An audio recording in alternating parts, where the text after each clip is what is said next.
قرآن کے بارے میں جو ہمیں اللہ کے نبی صلی اللہ علیہ وسلم کی احادیث سے چیز ملتی ہے، اس میں سب سے پہلی چیز جو ہے وہ کیا ہے کہ اللہ کے نبی صلی اللہ علیہ وسلم شعبان کے مہینے میں کثرت سے روزے رکھتے تھے۔ ایسی روایات ملتی ہیں۔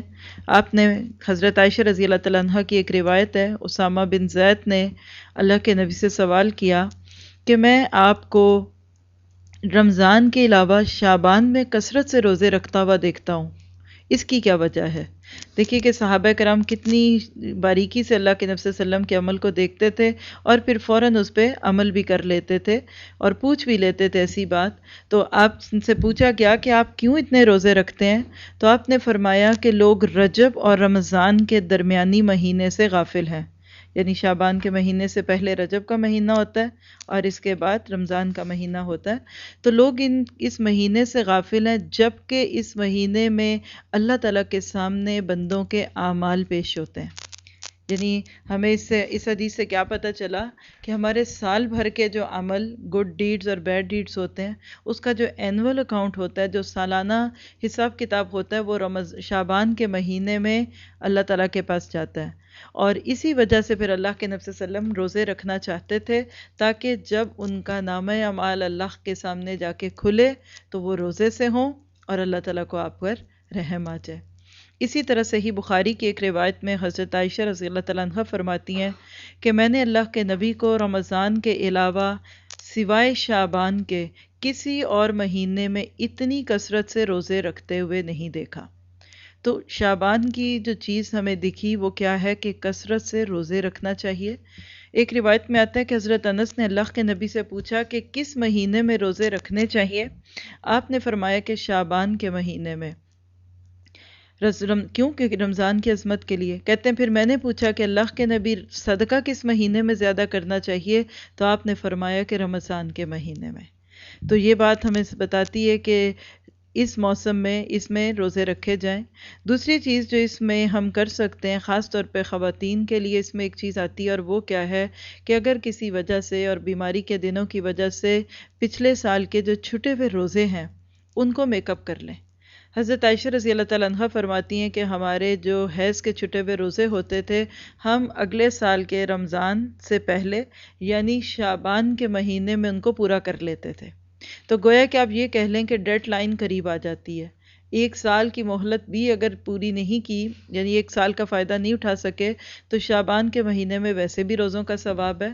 تو جس کے بھی کسی وجہ سے کوئی فرض روزہ اگر چھوٹا تھا تو وہ ان دنوں میں ان روزوں کو رکھے، انشاءاللہ فرض کا بھی اجر ہوگا اور نفل کا بھی اجر ہوگا، دونوں ہی چیزیں اس کے سامنے ہوں گی، جس سے انشاءاللہ تعالی اللہ تعالیٰ سے زیادہ اجر مل جائے گا۔ اس کے علاوہ کوئی ایسی چیز قرآن اور سنت سے نہیں ملتی کہ جس کو سامنے رکھتے ہوئے شعبان کے مہینے میں کوئی خاص کام کیا جائے، یا شعبان کے مہینے کو اس طریقے سے منایا جائے کہ اس کو بعض دفعہ لوگ مردوں کی عید کا مہینہ کہہ دیتے ہیں، بعض لوگ شب برات کے نام پہ کچھ باتیں اس مہینے کے ساتھ منسوب کرتے ہیں، کچھ اس مہینے کے اندر کام کرتے ہیں۔ تو اب ہم پوائنٹس میں دیکھیں گے کہ عموماً شعبان کے مہینے کے بارے میں لوگوں کو جو غلط فہمی ہے وہ کیا ہے۔ سب سے بڑی اور معروف، جس کو یہ بہت آپ کہہ سکتے ہیں کہ سب سے مشہور غلط فہمی کیا ہے کہ 15 شعبان کی جو رات ہے اس کو عبادت کرنا ہے۔ خاص طور پہ لوگ 15 شعبان کی رات کو، جس کو ہمارے انڈو پاک کلچر میں شب برات کہا جاتا ہے، شب برات منانے کے لیے لوگ جمع ہوتے ہیں، اور اس کے لیے بہت ساری روایات بھی آپ کو اخباروں میں آرٹیکلز دکھیں گے، اسپیشل ایڈیشنز ہوتے ہیں۔ مثلاً اس میں کچھ روایتیں اس قسم کی ہیں کہ اللہ کے نبی نے ایک رات اتنی لمبی نماز پڑھی، پھر سجدہ کیا۔ حضرت عائشہ کہتی ہیں کہ میں سمجھی کہ آپ کی ڈیتھ ہو گئی ہے، پھر آپ سجدے میں پڑھ رہے تھے اللہم انی اعوذ برضاک من سخطک، طویل آیت دعا ہے۔ پھر اس کے بعد آپ حضرت عائشہ کہتی ہیں کہ اللہ کے نبی صلی اللہ علیہ وسلم میں تو سمجھی کہ آپ کا انتقال ہو گیا ہے۔ تو اس پہ اللہ کے نبی نے کہا نہیں کہ آج کی رات وہ رات ہے کہ جس کی عبادت کا بہت اجر ہے۔ پھر بعض روایتیں اس طرح کی ہوتی ہیں کہ اس ایک رات میں اللہ تعالیٰ بنو کلب کی بکریوں کے بالوں کے برابر لوگوں کو جہنم سے آزاد کراتے ہیں۔ پھر اسی طرح ایک روایت پیش کی جاتی ہے کہ جو 100 نفل پڑھ لے اس کی طرف کتنے فرشتے آتے ہیں جو عبادت کرتے ہیں، یعنی اس طرح کی فضائل کی بھری ہوئی روایات پیش کی جاتی ہیں۔ لیکن اگر ہم ان ساری روایات کو کھول کے دیکھیں تو ان میں سے اکثر روایت جو ہیں وہ موضوع ہیں۔ موضوع روایت کون سی ہوتی ہیں؟ فیبریکیٹڈ، یعنی خود سے کچھ چیزیں دین میں شامل کر دی گئیں۔ آپ حیران ہوں گے کہ کیا ایسا بھی ہو سکتا ہے؟ دیکھیے کہ جب آج کے دور میں اس کو اس طرح آپ سمجھ لیجئے کہ بعض لوگ نہ سمجھی میں خود ہی قرآن کی بات، حدیث کی بات اپنے پاس سے کر دیتے ہیں۔ ہاں ہاں ایسا ہے، کہاں ہے یہ نہیں پتا، سنی سنائی بات ہے، کسی نے یہ کہا، سنا تھا، وہاں تھا۔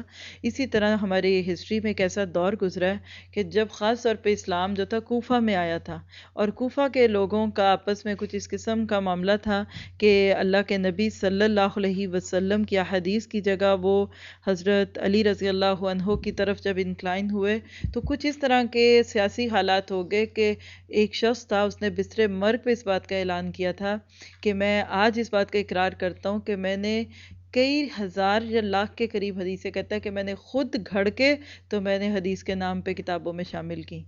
اب آپ کہیں گے اچھا پھر اس کا تو مطلب یہ ہے کہ اللہ کے نبی کی حدیثیں صحیح نہیں ہوتی، یا نعوذ باللہ اس میں ہمیں پتہ ہی نہیں ہے، غلط ہے، ٹھیک ہے تو ہم نہ مانیں؟ نہیں، جیسے اس نے کہا اللہ تعالیٰ نے اللہ کے نبی صلی اللہ علیہ وسلم کی احادیث کو چھانٹنے والے لوگ بھی بھیج دیے، محدثین نے اس کام پہ اتنی بات کی۔ آج بھی ایون نان مسلم جو لوگ وہ اس چیز کا اقرار کرتے ہیں کہ سب سے زیادہ کا ریسرچ ورک ہوا ہے تو اللہ کے نبی صلی اللہ علیہ وسلم کی حدیثوں پہ ہوا ہے۔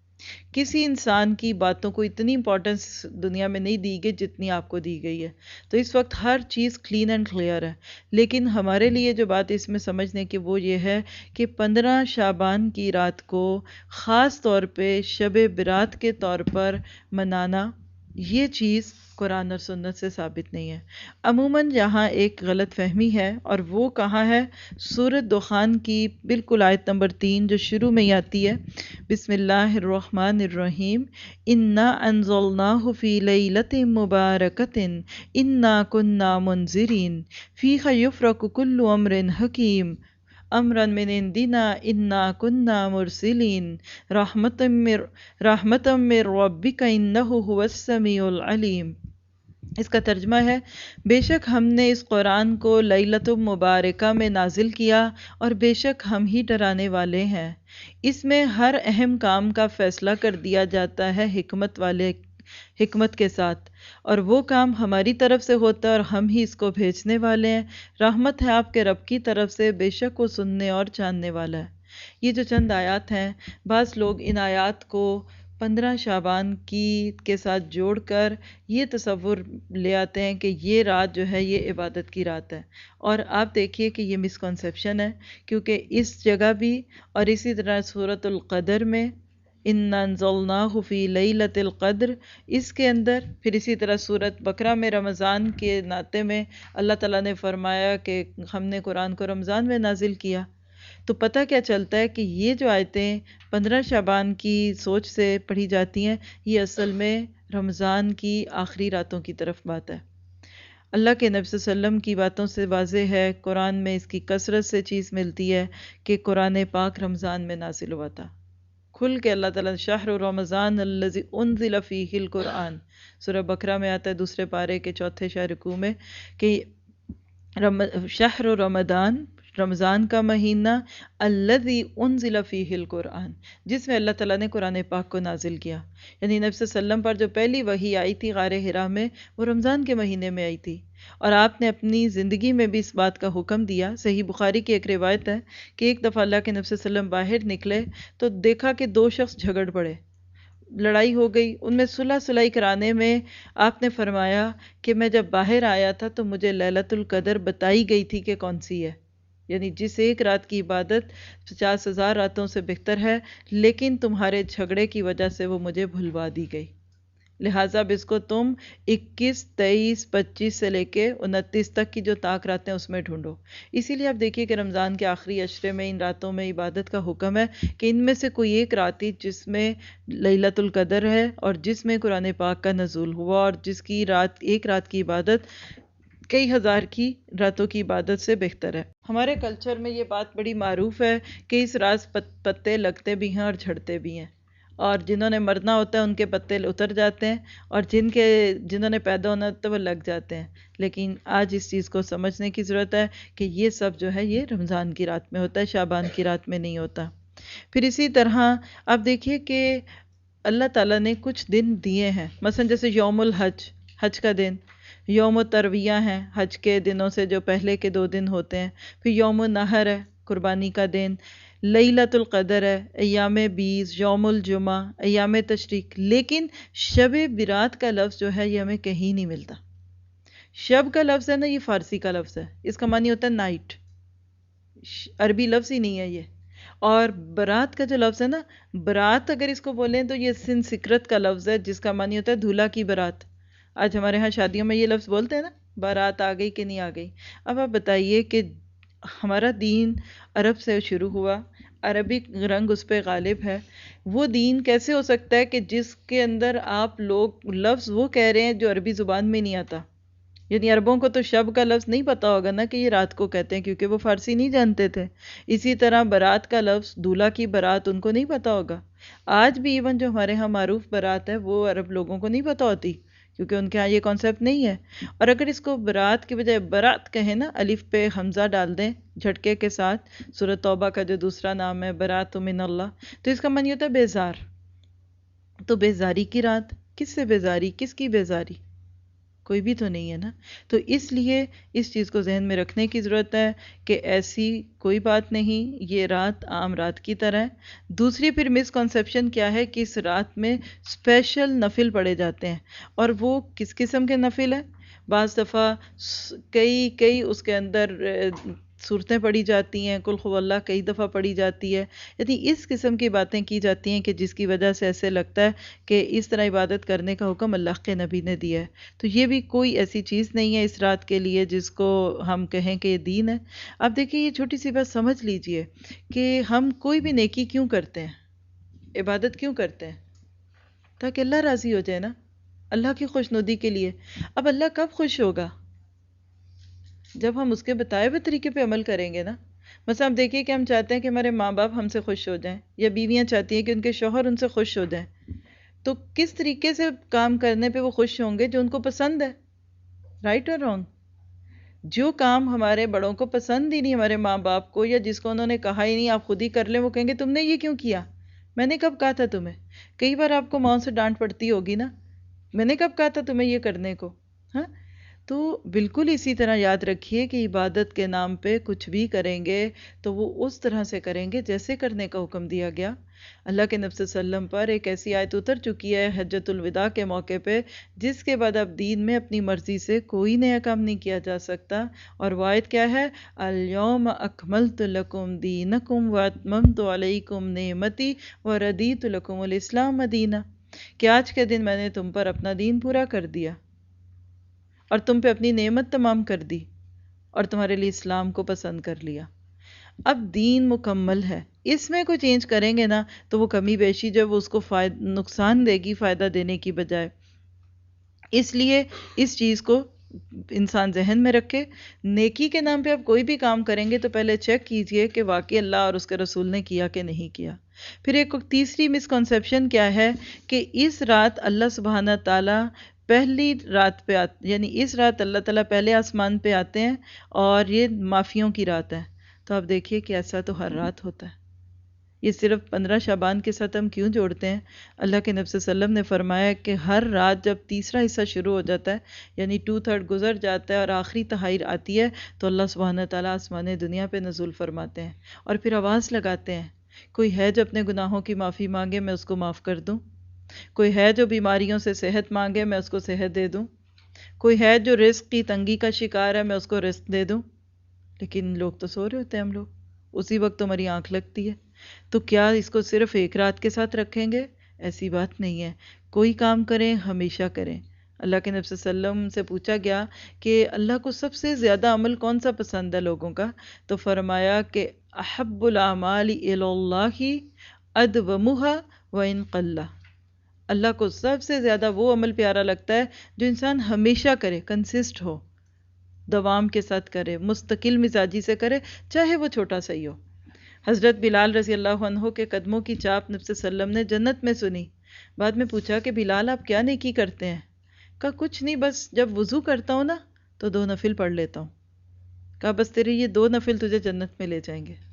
چھوٹا سا کام ہمیشہ کرنے والا۔ اب آپ ایک رات پوری رات جاگ لیتے ہیں اور اس کے بعد پھر آپ باقی وقتوں میں فرض نماز بھی نہ پڑھیں تو کیا ہوگا؟ درست نہیں ہے نا۔ اس لیے اس چیز کو اپنی زندگی میں لانے کی ضرورت ہے کہ چند راتیں خاص طور پہ شارٹ کٹس کے ساتھ عبادت کی جائے۔ اس سے بہتر یہ ہے کہ عبادت کو اسی طرح کیا جائے جیسے اللہ کے نبی نے کہا، جیسے آپ نے کیا اور جس طرح آپ نے کرنے کا حکم دیا۔ پھر ایک چوتھی غلط فہمی کیا ہے کہ اس رات میں تقدیر کے اور قسمت کے اگلے سال کے فیصلے ہوتے ہیں۔ اس پہ ہم بات کر چکے تھوڑی سی پیچھے بھی کہ ایسی بات نہیں ہے، ایسے سارے معاملے جو ہیں یہ لیلۃ القدر کی رات میں ہوتے ہیں۔ پھر 5ویں مسکنسیپشن کیا ہے کہ اس دن روزہ رکھنا چاہیے۔ بہت سارے لوگ 15 شعبان کو روزہ رکھتے ہیں اور اس میں بھی یہی سوچ رکھتے ہیں کہ اس رات کے روزے کا کچھ زیادہ اجر ہے۔ تو آپ دیکھیے کہ اللہ کے نبی کا اگر ہم عمل دیکھیں تو آپ ہر مہینے کی 13، 14 اور 15، 13، 14 اینڈ 15۔ 14 کیا ہے؟ فل مون، اور 13 اس سے ایک دن پہلے اور ایک اس کے بعد، آپ ان 3 دنوں میں روزہ رکھتے تھے۔ اس کو ایام 20 کے روزے کہتے ہیں۔ 20 کہتے ہیں چمک کو، روشنی کو، کہ ان دنوں راتیں بہت روشن ہوتی ہیں نا، تو اللہ کے نبی نفل رکھتے تھے۔ آپ بھی رکھیے، پڑھیے، آپ بھی روزہ رکھیے، کوئی حرج نہیں، لیکن صرف اس کو 15 شعبان کا سوچ کے اور اس کا کوئی خاص اجر سوچ کے یہ نہیں کرنا چاہیے۔ آپ 15 شعبان کو رکھیں، 13 کو بھی رکھیں، 14 کو بھی رکھیں۔ پھر اسی کے ساتھ آپ جب آگے رجب کا پیچھے مہینہ گزرا تھا، آپ کو اس کی بھی 13، 14، 15 کو رکھنا چاہیے۔ اچھی بات ہے، روزہ رکھیں، لیکن پھر صرف ایک دن کا نہیں بلکہ دوسرے دنوں کے ساتھ ملا کے رکھیں۔ ہر پورے سال کی 13، 14، 15 کو روزہ رکھنا چاہیے، اور اس سے انشاءاللہ تعالی انسان اپنے فرض جو روزے چھٹے میں ان کو بھی پورا کر سکتا ہے اور اللہ تعالیٰ کی طرف سے زیادہ اجر بھی ملنے والا ہوگا۔ اسی طرح اللہ کے نبی صلی اللہ علیہ وسلم منڈے اور تھرسڈے کو روزہ رکھتے تھے، پیر اور جمعرات کو۔ ان دنوں میں بھی آتا ہے کہ اعمال اللہ تعالیٰ کے پاس جاتے ہیں، تو اس طرح کے سنت کام کیے جا سکتے ہیں جس سے انسان اجر پائے گا۔ پھر اسی طرح ایک اور غلط فہمی جو اس مہینے کے اندر ہے، وہ کیا ہے کہ یہ وہ رات ہے جس دن روحیں جو ہیں وہ اپنے گھر والوں کو ملنے کے لیے واپس آتی ہیں۔ شاید آپ نے سنا ہوگا کہ اس رات روحیں آتی ہیں اور لوگ ان کی پسند کے کھانے وغیرہ پکاتے ہیں اور پھر وہ روحوں کے لیے کھلاتے ہیں۔ آپ ذرا سوچئے کہ جو چلا گیا اب واپس آئے گا؟ سورۃ المومنون میں تو اللہ تعالیٰ کہتے ہیں وَمِن وَرَائِهِمْ بَرْزَخٌ إِلَىٰ يَوْمِ يُبْعَثُونَ، اور ان کے بعد تو اب ایک پردہ ہے دوبارہ اٹھائے جانے کے دن تک کا۔ آپ سوچئے، مردوں کو آپ کہتے ہیں آ رہے ہیں، اور بعض لوگ تو پھر اس میں مردوں کی عید کا بھی کانسیپٹ رکھتے ہیں نا۔ بعض لوگ شعبان سے پہلے مرنے والے کے لیے حلوہ پوری پکا کر ختم دلاتے ہیں، پھر خاندان کا کوئی رسم شروع کرتے ہیں۔ جیسے کوئی مر جاتا ہے نا خاندان میں، تو وہ کہتے ہیں اب ہم کوئی خوشی نہیں کریں گے، ہم نکاح نہیں کریں گے، منگنی نہیں کریں گے، کیونکہ ہمارے خاندان میں ایسے ہو چکا ہے۔ پھر کیا کرتے ہیں، جب شعبان آتا ہے تو اس سے پہلے حلوہ پوری پکا کے لوگوں میں بانٹتے ہیں اور پھر کہتے ہیں کہ اب ہم اس غم سے نکل گئے۔ حالانکہ آپ دیکھیں کہ یہ سراسر ہندوؤں کا کلچر ہے۔ وہ ایسا کرتے تھے، جب کوئی ان کا مر جاتا ہے نا تو ان کے خیال میں اس کی روح بھٹکتی رہتی ہے، اور وہ اس کی پسند کی چیزوں کو منگا کے کھلاتے، پھر کہتے ہیں کہ اب یہ مردہ اوپر چلا گیا۔ تو آپ بتائیے، جن کا کوئی ہے ہی نہیں، ان کے مردے کیا لٹک رہے ہیں؟ ہاں؟ پھر ذات پات برادری ایسی کوئی چیز نہیں ہے۔ بعض لوگ کہتے ہیں جس مردے کی فاتحہ نہ پڑھی جائے وہ آسمان زمین میں لٹکتا رہتا ہے، ایسی بات نہیں ہے۔ بعض لوگ گھروں میں خاص کونے میں گھر صاف کر کے حلوہ پوری رکھ دیتے ہیں، بتیاں چلا دیں، اگربتیاں، خوشبو، اور ان کا خیال ہے کہ روح آتی رہے گی ادھر، اور 40 دن تک یہی کرتے ہیں کہ ان کا خیال ہے ہر روز روح آتی ہے اور کھائے گی، اور کھا کے بیچاری پھر نہیں جاتی، کھا خود ہی لیتے ہیں۔ یعنی یہ کیسی زیادتی ہے کہ مردے کی روح کو بلائیں، پھر حسرت سے اس کو دکھائیں اور کھا خود لیں۔ یعنی مہمان گھر میں آئے اور آپ اس کو بھوکا بھیج دیں اور کھانا خود کھا لیں، کیا یہ درست ہوگا؟ نہیں۔ قرآن پاک میں روح کا آنا جو ہے یہ جبرائیل علیہ السلام کے بارے میں آتا ہے، اور یہ جو ہمارے ہاں ایک تصور ہے نا کہ روحیں بھٹکتی رہتی ہیں اور اگر انتقام نہ لیں دشمن سے تو وہ معاف نہیں کرتی، یہ سب ہندوانہ کلچر ہے۔ تاریخی واقعات میں قبلہ جو تبدیل ہوا تھا، مکہ میں اللہ کے نبی صلی اللہ علیہ وسلم جو تھے وہ بیت اللہ کی طرف منہ کر کے نماز پڑھتے تھے، پھر مدینہ میں آپ آئے تو بیت المقدس کی طرف کچھ دن منہ پڑا کیا، لیکن دوبارہ قبلے کی طرف منہ ہوا۔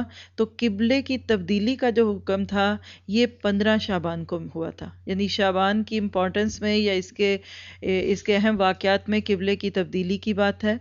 پھر اسی طرح رمضان کا مہینہ جو ہے وہ 2 ہجری میں 25 شعبان کو فرض ہوا، یعنی آپ کہہ سکتے ہیں کہ فرض روزوں کا جو حکم ہے یہ بھی شعبان کی 25 تاریخ کو ہوئے، جو کہ ہجرت کرنے کے دوسرے سال پہ۔ پھر اسی طرح حضرت حفصہ رضی اللہ تعالیٰ عنہ، ان کے ساتھ اللہ کے نبی صلی اللہ علیہ وسلم کا نکاح بھی شعبان کے مہینے میں ہوا تھا 3 ہجری میں۔ پھر اس کے بعد حضرت حفصہ کی ڈیتھ بھی جو تھی وہ شعبان کے مہینے میں ہوئی 45 آفٹر ہجرہ، یعنی ان کی ڈیتھ ہوئی تھی۔ اس کے بعد حضرت حسین رضی اللہ تعالیٰ عنہ جو اللہ کے نبی صلی اللہ علیہ وسلم کے گرینڈ سن تھے، آپ کے نواسے تھے، وہ بھی شعبان کی 5 تاریخ کو ہجرت کے چوتھے سال پیدا ہوئے۔ پھر اسی طرح ایک بہت معروف جنگ جو اللہ کے نبی صلی اللہ علیہ وسلم کی زندگی میں ہوئی، جس کو بنو مستلق کہتے ہیں، اس جنگ کے دوران حضرت عائشہ رضی اللہ تعالیٰ عنہ کا ہار گم گیا تھا۔ اس کو ڈھونڈنے کے دوران ہی نماز کا جب وقت ہوا تو لوگوں کا، یعنی نماز کا وقت ہوا لیکن پانی نہیں تھا، تو تیمم کی آیتیں نازل ہوئیں۔ یہ بھی جو تھا شعبان ہی کا مہینہ تھا اور 5واں سال تھا نبوت کا۔ اور اسی طرح اللہ کے نبی صلی اللہ علیہ وسلم کی پیاری بیٹی ام کلثوم جو تھیں وہ بھی شعبان ہی میں فوت ہوئیں 9 ہجری میں۔